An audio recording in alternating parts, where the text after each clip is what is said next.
Hi everyone, good morning. Welcome back to my channel Rimi expo. তোমরা কেমন আছো? আশা করছি তোমরা খুব ভালো আছো আর সুস্থ আছো। দেখতেই পাচ্ছ কাকিমা শুয়ে আছে, কাকিমার শরীরটা একটু খারাপ, আর আমি কিন্তু একদম সুস্থ হয়ে গেছি। তাই আজ একদম সকালবেলা থেকেই ব্লগটা চালু করে দিলাম। আর আজকে কিন্তু হোটেল ছেড়ে আমরা চলে যাচ্ছি। তো আজকে প্রথমেই যাব চন্দ্রভাগাতে, তারপরে ওখান থেকে সমস্ত জায়গা ঘুরবো আর তোমাদেরকে একবার আমাদের এই হোটেলের রুমটা দেখিয়ে দিচ্ছি। হোটেলের রুমটা বেশ ভালো ছিল, বাথরুমটাও মোটামুটি পরিষ্কার ছিল, মানে চলে যাওয়ার মতন। আর হোটেলের রুমটা কিন্তু অনেকটাই বড় ছিল। তো দেখতেই পাচ্ছ এখন বাসে উঠে পড়েছি, আর বাইরে কিন্তু অবশ্যই বৃষ্টি পড়ছে। আর আমি শুনেছি নাকি এই সময় ওয়েস্ট বেঙ্গলেও নাকি প্রচুর বৃষ্টি হয়েছে।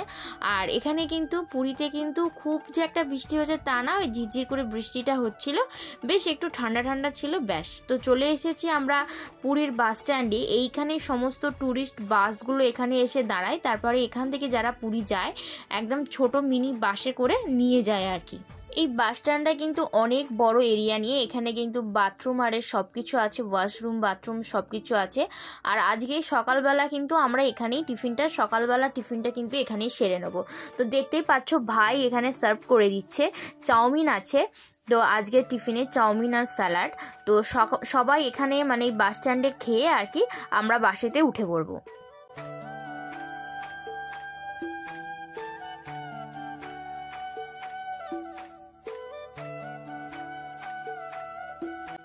আমাদের ওখান থেকে খাওয়া হয়ে যাওয়ার পর দেখতেই পাচ্ছ বাসটা ছেড়ে দিয়েছে, আর আমরা কিন্তু আমাদের গন্তব্যে চলে এসেছি চন্দ্রভাগাতে। এখানেও কিন্তু সমুদ্র আছে, আর এখানে সমুদ্রের ঢেউগুলো কিন্তু পুরীর থেকে অনেকটাই বড় বড় ঢেউ। তো এইদিকে দেখো কিছু মন্দির আছে, শিব মন্দির, বজরংবলীর মন্দির। তো এই মন্দিরগুলোতেই আমরা এখন যাচ্ছি আর কি। আর দেখতেই পাচ্ছ কতটা সুন্দর দেখতে লাগছে ভিউটা। আর এখন কিন্তু বেশ মেঘ করে আছে, আর এখানে কিন্তু বেশ ঠান্ডা।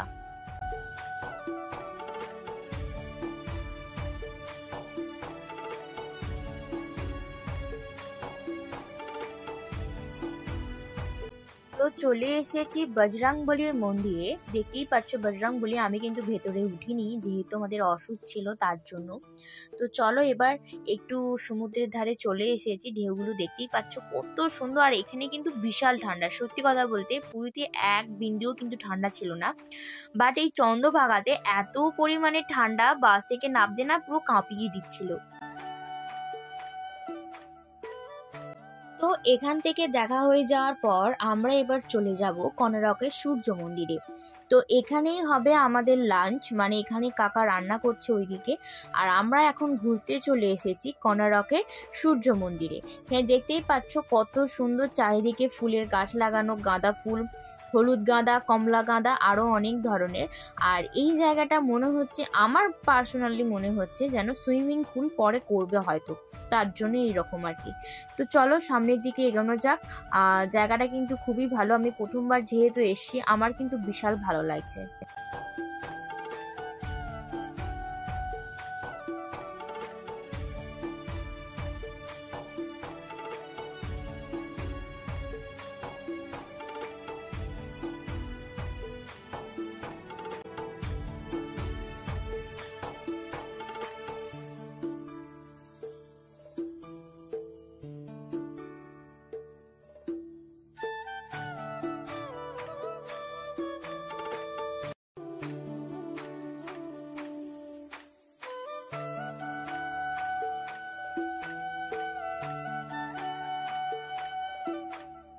ওখান থেকে আমরা কিছু ফটোশ্যুট করে চলে এলাম কোনারকের সূর্য মন্দিরের একদম কাছে।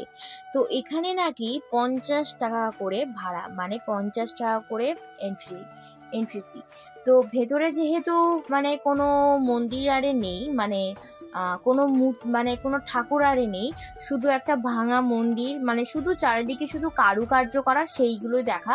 তো তার জন্য আমরা ওপরে কেউ উঠিনি আর কি। 50 টাকা দিয়ে শুধুমাত্র ভাঙা মন্দির দেখার কোনো মানেই হয় না। তো যাই হোক, আমরা ওইখান থেকে ঘুরে চলে এসেছি এই দিকের মার্কেটটায়, মানে এটা হচ্ছে কোনারকের সূর্য মন্দিরেরই মার্কেট আর কি। তো আমি ওরকম একটা পাখি কিনেছি, ওটা আমি তোমাদেরকে বাড়ি গিয়ে দেখাবো। আর এখানে এসেছি একটু চা খেতে, লেবু চা। তো লেবু চা খেয়ে আমরা একটু মার্কেটটা ঘুরবো, ঘুরে তারপরে আমরা চলে যাব যেখানে আমাদের রান্না তো দেখতেই পাচ্ছ সবাই এখন এখানে কিন্তু খেতে বসে গেছে। তো আমরাও কিছুক্ষণ পরে বসে যাব সবার খাওয়া দাওয়া হয়ে গেলে।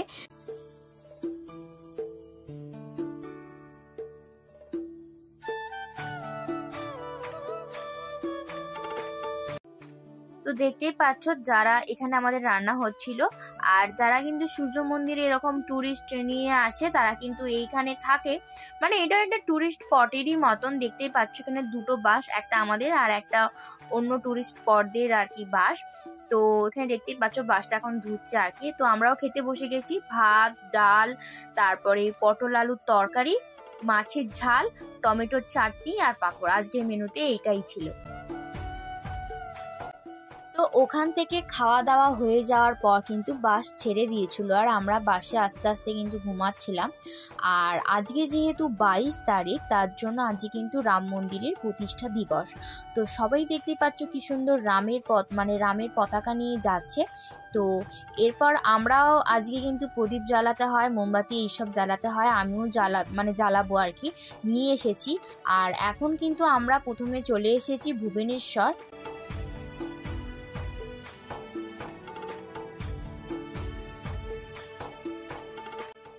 এখানেও দেখতে পাচ্ছ কি সুন্দর প্রদীপ জ্বালিয়েছে।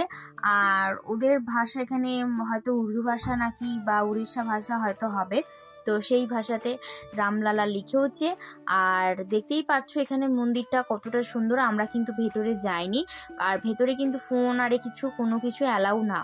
তো এখানে আমরা প্রদীপ জ্বালিনি। আমি যখন আসছিলাম আমি ভাবলাম হয়তো প্রদীপ জ্বালিয়ে ঢুকতে দেবে না, বাট আমরা কিন্তু ছটিয়া মাঠে চলে এসেছি তারপরে ভুবনেশ্বর থেকে।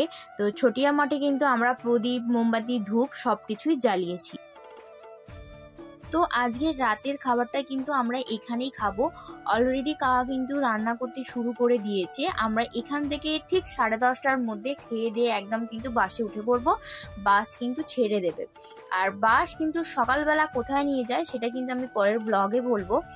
আর এখানে দেখতেই পাচ্ছ এখানে মন্দিরের সামনে কিন্তু আমি প্রদীপ, মোমবাতি আমরা সবাই মিলে জ্বালিয়েছি। কাকিমা, ভাই, আমি, একটা দাদা ছিল, সবাই মিলে জ্বালিয়েছি আর কি, যেহেতু আজ রামের প্রতিষ্ঠা দিবস তার জন্য। আজ রাত্রেবেলার ডিনারে ছিল ডিমের ক্যারি, ফুলকপি আলুর তরকারি, ডাল, ভাত। কিন্তু আমরা ভাত আরে কেউ কিছু খাইনি, আমরা মুড়ি খেয়েছি। তো আজকের ব্লগটা আমি এখানেই শেষ করছি। যদি ব্লগটা ভালো লেগে থাকে অবশ্যই একটা লাইক করে দিও। তোমরা চ্যানেলটাকে সাবস্ক্রাইব করতে একদমই ভুলো না। সবাই ভালো থেকো, সুস্থ থেকো, সাবধানে থেকো।